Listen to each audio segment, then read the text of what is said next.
Assalomu alaykum yurtdoshlar. Men ishonch magaziniga keldim. Kir mashinalarini ko'rsataman. Artel. Artelmi bu? Ha, Artel. TG110FP. 11 kilogramlik ekan. 11 kilogramlik. Svetini qaranglar, yam-yashil. Chiroyli, prozrachniy, ko'zga yoqadigan, ajoyib, top-toza, qalingina. Zakundi. Xo'sh, sizlarga yana o'rgataman. Bu sig'adigan tarafi. Kirni sig'adigan tarafi. Stirkada turibdi. Slivga o'tirasiz, suvni chiqaradi. Bu переключатель. Sig'adigan taraf bilan yuvadigan tarafga o'tiramiz. Mana shunday. Bir shlankali.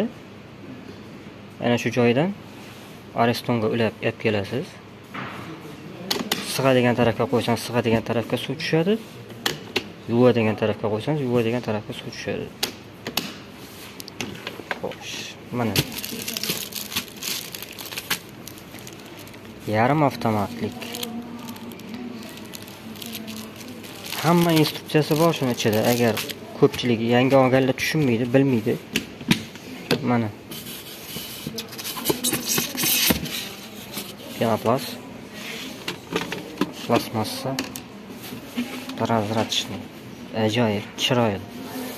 Kirni solasiz, plastmassani qo'yasiz. Bekitasiz. O'zi yuvadi.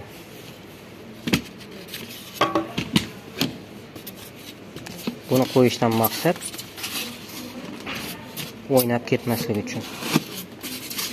Balansirovka bo'lmasligi uchun qo'yiladi. Toza.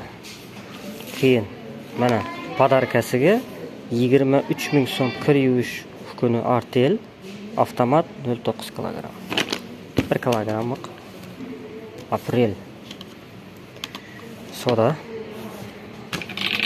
Mana ochamiz. Ko'rganingizdek mana shlanka bo'ladi. 1 metr. 1 metrlik shlanka. Mana filtri. Filtr deb aytiladi. Aslida bu ichida hech nima yo'q. Setka bu. Ana shu joyga mix yoki soch-poch, mayda-chuyda narsalar shu yerga tiqiladi. Shuning uchun qo'yiladi. Yana obratni qo'yamiz.